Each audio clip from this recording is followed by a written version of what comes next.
नमस्कार, आप देख रहे हैं हरियाणा विशेष और मैं हूं आपके साथ सरिता तिवारी। करते हैं खबरों की शुरुआत। संसद में अमर्यादित व्यवहार एक बार फिर देखने को मिला है। राज्यसभा में मंगलवार को विपक्षी दलों ने नेताओं ने जमकर हंगामा किया। इस दौरान विपक्षी दलों के नेता वेल में पहुंची और डेस्क पर चढ़कर आसन की तरफ रूल बुल भी फेंक दी।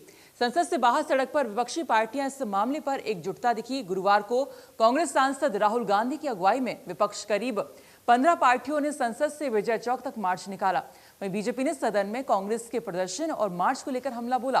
केंद्र के 8 मंत्रियों ने प्रेस कॉन्फ्रेंस कर विपक्षी दलों को घेरा। जी बोलिए धवन जी। तो किस तरह से इस बार जो सत्र था मानसून का वो यहाँ पर हंगामेदार रहा है और यहाँ पर सदन में धक्का मुक्की भी होते दिखी है। और तस्वीरें आप यहाँ पर देख सकते हैं। जो पहली तस्वीर है किस तरह से सदन में यहाँ पर धक्का मुक्की हो रही है। अगली तस्वीर है यहाँ पर जब राहुल गांधी सदन के बाहर पैदल मार्च निकाल रहे थे। तमाम जो विपक्षी पार्टियां हैं उनके साथ और उनके जो मंत्री हैं वो भी यहाँ पर राहुल गांधी के साथ मौजूद थे।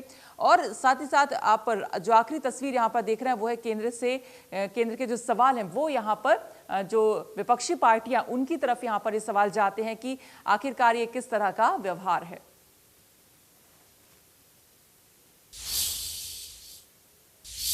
राहुल गांधी ने सरकार पर गंभीर आरोप लगाया और सदन में सांसदों के साथ बदसलूकी होने की बात कही है। कांग्रेस नेता राहुल गांधी ने आरोप लगाया कि पहली बार राज्यसभा में सांसदों की पिटाई की गई, बाहर से लोगों को बुलाया गया और सांसदों के साथ धक्का मुक्की की गई।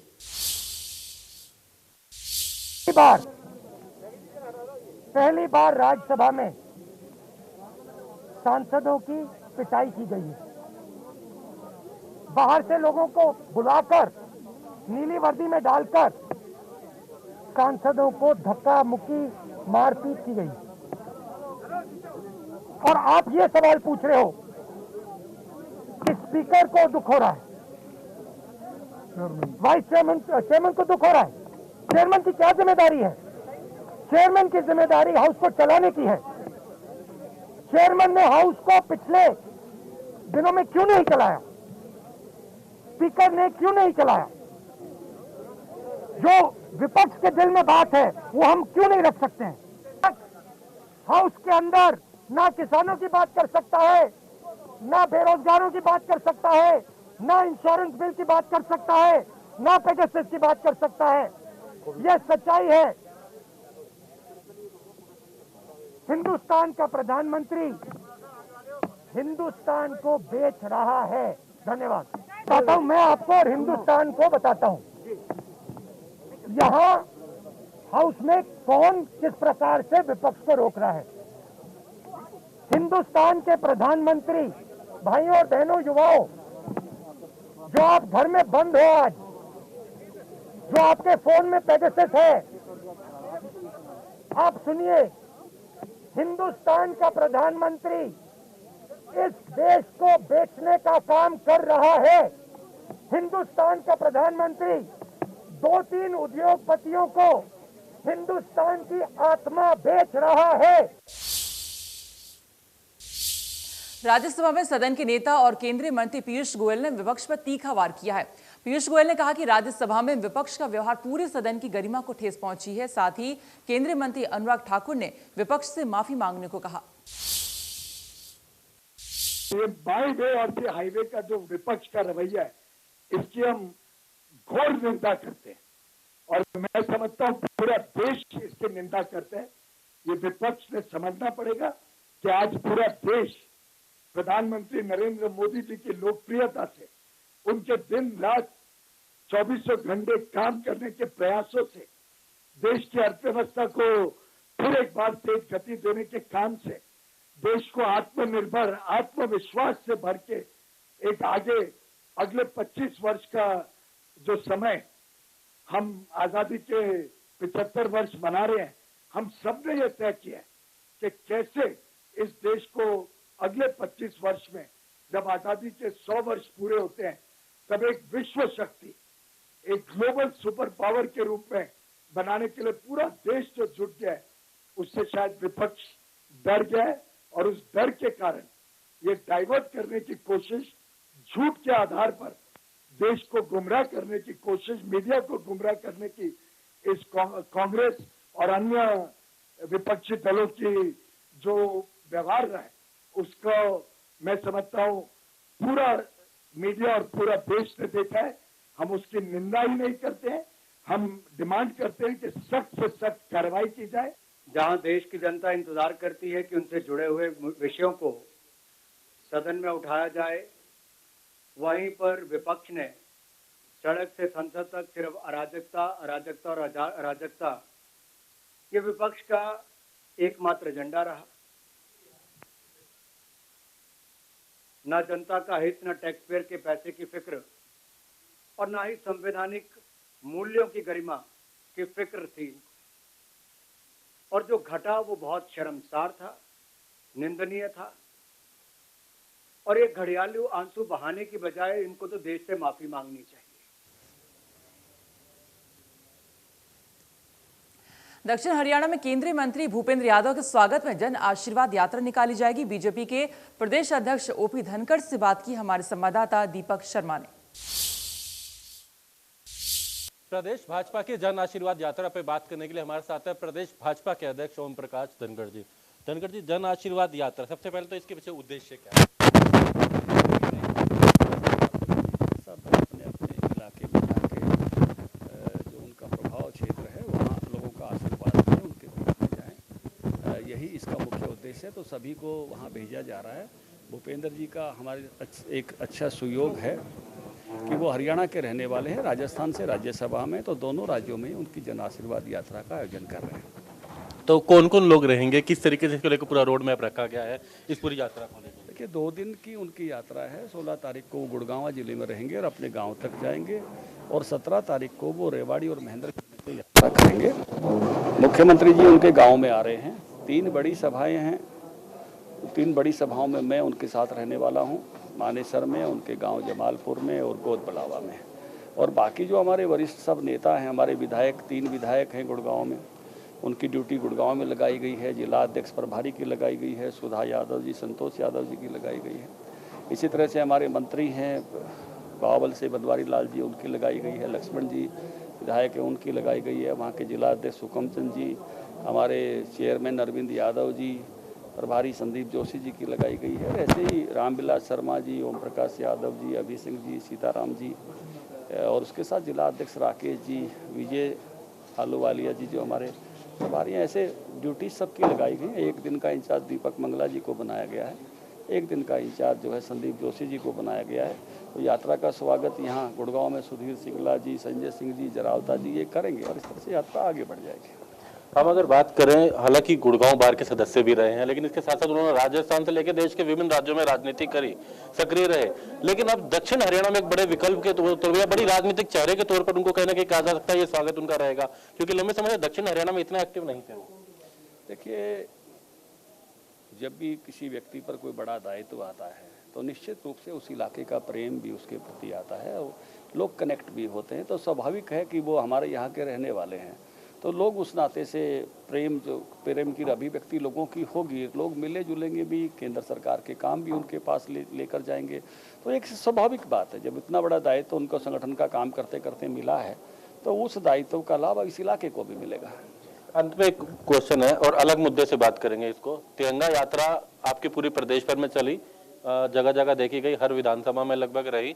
अब एक राष्ट्रीय कार्यक्रम 15 अगस्त की बात करें, राष्ट्रीय दिवस है, लेकिन उसको लेकर के अब सिख फॉर जस्टिस की तरफ से धमकियां आ रही है। आज भी वीडियो कॉल आई, 1 सप्ताह पहले मुकदमा भी दर्ज किया गया गुरुग्राम में, जो सीधे तौर से मुख्यमंत्री को धमकी दे रहे हैं कि तिरंगा नहीं फहरने देंगे। प्रदेश में आपकी पार्टी की ही सरकार है, किसानों के समर्थन की बात करके सीधे तौर से सरकार को चेतावनी है 15 अगस्त को लेकर। तिरंगे को भव्य तरीके से फहरने से कोई नहीं रोक सकता। इस धरा पर तिरंगा 135 करोड़ लोगों की आन बान शान और गरिमा है। इस प्रकार की जो भी कोई काल वाल जो आती हैं, उन कालों को निपटने के लिए हमारी सारी की सारी एजेंसियां पूरी तरह से सक्षम हैं। धन्यवाद। तो 16 तारीख को ये कार्यक्रम है, जन आशीर्वाद यात्रा इसका नाम है, जो कि दक्षिण हरियाणा में यात्रा रहेगी, जिसमें मुख्यमंत्री मनोहर लाल रहेंगे, प्रदेश भाजपा अध्यक्ष रहेंगे, भाजपा के तमाम नेता रहेंगे। का कहना है कि एक संदेश प्रदेश के दक्षिण हरियाणा में जाए, इसको लेकर के एक जन आशीर्वाद यात्रा ये रहने वाली है। गुरुग्राम से कैमरामैन गीतम के साथ Deepak Sharma, India news. BJP प्रदेश में अलग अलग जगहों पर शहीदों के सम्मान में तिरंगा यात्रा निकाल रही है। नूह, रोहतक और नरवाना में तिरंगा यात्रा निकाली गई। रोहतक विधानसभा डिप्टी स्पीकर रणवीर गंगवा समेत कई बीजेपी नेता और कार्यकर्ता तिरंगा यात्रा में शामिल हुए। नूह में पुनहाना की अनाज मंडी से तिरंगा यात्रा की शुरुआत की गई। यात्रा का शहर के लोगों ने फूल मालाओं से स्वागत किया। यात्रा में बीजेपी नेत्री नौक्षम चौधरी शामिल हुई है। नौक्षम चौधरी ने कहा कि नूह शहीद हसन खान मेवाती की धरती है। यहाँ के हर व्यक्ति के खून में देशभक्ति कूट कूट कर भरी हुई है। उन्होंने आगे ये कहा कि इलाके के लोगों ने मुल्क की खातिर हमेशा कुर्बानी दी है। बीजेपी ने नरवाना में भी तिरंगा यात्रा निकाली। रेलवे स्टेशन से शुरू होकर तिरंगा यात्रा अग्रसेन चौक, सुभाष चौक, भगत सिंह चौक होते हुए खत्म हुई।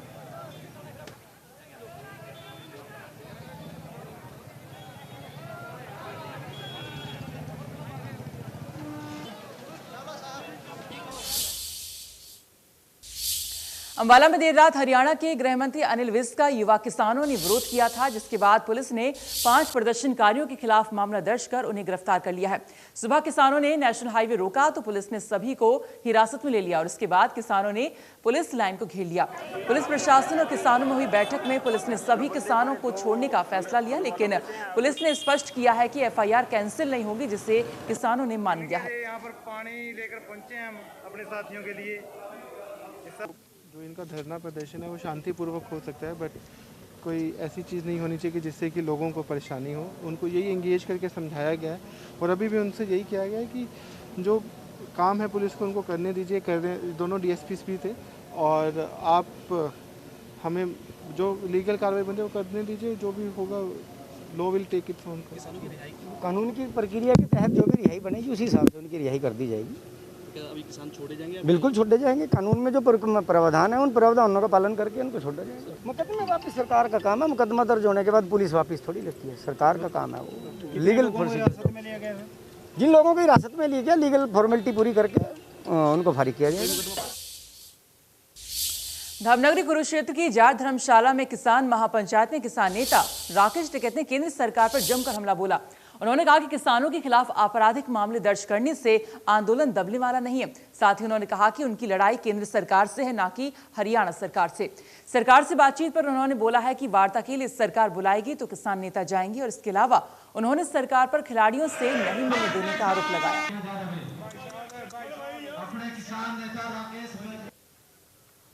5 तारीख की बड़ी पंचायत है, उसकी तैयारी की बातचीत है। कहाँ पर होगी? ये मुजफ्फरनगर में होगी और उसमें पंजाब से, हरियाणा से, सब जगह से उसमें लोग आएंगे और एक रूपरेखा बनाई जाएगी, क्योंकि मुजफ्फरनगर को भी एक रणनीतिक कार्यक्रम भूमि मानते हैं। वहाँ पे कई प्रधानमंत्री वहाँ पे गए टिकैत साहब के टाइम में। जितने प्रधानमंत्री रहे उसी सोली जरूर गए, मुजफ्फरनगर की जमीन पर जरूर गए।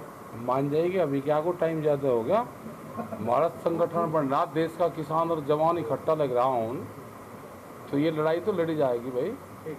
देखो सरकार अगर बीजेपी की होती है, यहाँ पे बात सुन लो आप सब लोग, तो वह बात जरूर मान लेती है, बात करती है। सरकार बीजेपी की नहीं है, सरकार किसी पार्टी की भी होती तो वह बातचीत करती। उनके लीडर है जिन्होंने गाँव में काम करा है, उस विचारधारा के लोग आज भी इस पार्टी में हैं, उनकी चलती नहीं। वे अगर बुजुर्ग हो गए तो उसका मतलब ये नहीं कि आप उनको बंद कमरे में, एक कमरे में, कोठरी में आप गिर दोगे और बाहर से ताला लगा दोगे, उनकी विचारधारा को कैद करोगे। आप क्यों नहीं संपर्क करते उनसे? अरे हम तो, अरे कहाँ लग रही किसकी चरण, तुम किसकी बात लग रही करण? यहाँ जो जवान पे वहाँ बंदूक का पहरा है उनकी भी। मुख्यमंत्री मनोहर लाल ने प्रदेश में बनने वाली 40 सॉइल टेस्टिंग लैब का उद्घाटन वीडियो कॉन्फ्रेंसिंग के जरिए किया। जिला सचिवालय में प्रदेश स्तरीय कार्यक्रम का आयोजन किया गया, जिसमें वन विभाग के चेयरमैन धर्मपाल गोंदर और इंद्री से विधायक राम कुमार कश्यप शामिल हुए और लैब का उद्घाटन किया गया। 40 सॉइल लैब में से करनाल जिले के 6 ब्लॉक में 6 लैब बनेंगी। वहीं कुरुक्षेत्र में भी मुख्यमंत्री मनोहर लाल ने वीडियो कॉन्फ्रेंसिंग के जरिए कुरुक्षेत्र जिले में 3 मिनी लेबोरेटरीज बनाने उद्घाटन यहाँ पर उनका किया। साथ ही सुभाष सुधा ने कहा है कि मिट्टी में पोषक तत्वों की वजह से ही फसलों और पौधों का विकास होता है। मिट्टी की जांच के बाद किसानों के लिए अगली फसल का चयन करना आसान हो जाता है।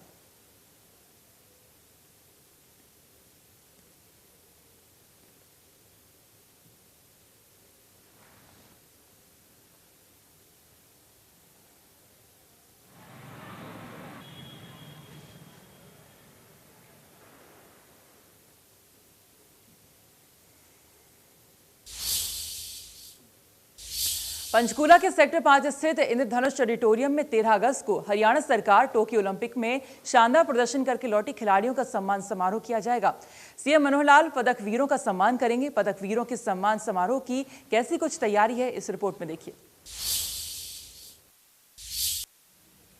हमारे सूरमा यानी हरियाणा के सूरमा जिन्होंने ओलंपिक के अंदर बड़े बड़े झंडे गाड़ दिए हैं और अपने प्रदर्शन से पूरे ही देश को खुश कर दिया है, पूरा देश आज सभी ओलंपिक विजेताओं और खिलाड़ियों के नाम पर तालियां बजा रहा है। हरियाणा में उनके लिए एक प्रोग्राम आयोजित किया गया है। ये वो रेड कारपेट है जिससे खिलाड़ी यहाँ सेक्टर 5 के इंद्रधनुष ऑडिटोरियम के अंदर एंटर होंगे। सरकार की ओर से और खेल विभाग की ओर से आयोजित किए जा रहे इस कार्यक्रम में खास बात यह है कि स्टेडियम जो खिलाड़ी हैं उनके लिए अलग से एंट्री तय की गई है। उन्हें मानो ये एहसास दिलाया जा रहा है कि आप पूरे प्रदेश के लिए सबसे खास हैं। रेड वेलवेट एंट्री इन खिलाड़ियों के लिए तय की गई है जो सरकार की ओर से कल फंक्शन किया जाना है, यानी शुक्रवार को जो फंक्शन पंचकूला सेक्टर 5 के अंदर होना है उस फंक्शन की तैयारी अभी यहाँ चल रही है। आपको मैं दिखा दूँ, मैं चाहूँगा कैमरामैन से कि आपको तस्वीरें दिखाएं। यहाँ पर एक वीवीआईपी लॉन्च बनाया गया है जहाँ पर सरकार के जो मंत्री मिनिस्टर हैं, सीएम हैं, इन खिलाड़ियों के साथ रूबरू होंगे। इसको अलग तरीके से तैयार किया जा रहा है। ये बैक स्टेज है, जो इंद्रधनुष ऑडिटोरियम का जो स्टेज है उसकी बैक स्टेज में ये एक वीवीआईपी लॉन्च तैयार करवाया जा रहा है। वहीं हम आपको स्टेज पर लेके चलते हैं जहां पर हमारे देश के उन सूरमाओं को सम्मानित किया जाएगा जिन्होंने ओलंपिक के अंदर झंडे गाड़े हैं। ये वो स्टेज है जहां पर इन खिलाड़ियों को सम्मानित किया जाना है, जहां पूरी प्रदेश सरकार उपस्थित रहने वाली है। हरियाणा के सीएम आएंगे और कई अधिकारीगण होंगे। इसके अलावा कई मंत्री मिनिस्टर के आने का अनुमान लगाया जा रहा है, क्योंकि अभी यहाँ हाल ही में हरियाणा पुलिस के आला अधिकारियों ने आकर सुरक्षा चेकिंग की है, पुख्ता प्रबंधों को देखा है, इंतजामात को देखा गया है कि आखिरकार कहाँ कहाँ क्या कमियां रह गई हैं। ये वो स्टेज है आखिरकार जहाँ पर बड़े बड़े जो सिंगर्स हैं या कहा जाए जो कलाकार हैं वो थिरकते हैं स्टेज के ऊपर। यहाँ पर स्पेशल लाइटिंग्स का इंतज़ाम किया गया है। आप अगर सामने कुर्सियों की ओर देखेंगे और ऊपर लाइटिंग की तरफ देखेंगे तो आपको एहसास होगा कि इस नए ऑडिटोरियम के अंदर इन खिलाड़ियों को कुछ नया एहसास करवाने की कोशिश की जा रही है, यानी